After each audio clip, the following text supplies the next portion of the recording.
നാളെ ഞങ്ങള് ഗുരുവായൂർ പോവല്ലോ. ഗുരുവായൂരോ? എന്തിനാ? ചോറൂണ സൂര്യമോളുടെ. ചോറുണോ?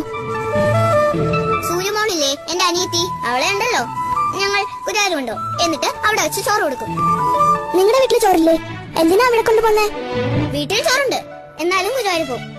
അവിടെയാണ് സൂര്യമോളുടെ ചോറും. എവിടെയാ ഗുരുവായൂർ? ഒത്തിരി ദൂരെ ദൂരെ ദൂരെ ദൂരെ. എങ്ങനെയാ പോണേ? ബസ്സിലാ? ബസ്സിലൊന്നും അല്ലെന്നേ, കാറില്ല. എന്റെ അച്ഛൻ കാറുണ്ടല്ലോ.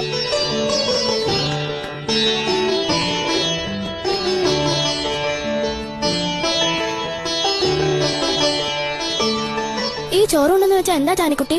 അതോ, ചോറുണ്ടെന്ന് വെച്ചാൽ ചോറും സാമ്പാറും തൈരും പപ്പടവും എല്ലാം കൂടെ കുഴച്ചുരുട്ടി സൂര്യമോൾക്ക് തിന്നാൻ കൊടുക്കും. അതാ. അതിനാണോ ഗുരുവായൂർ പോന്നേ? ഇവിടെ കിട്ടില്ലേ ചോറും പരിപ്പും പപ്പടവും?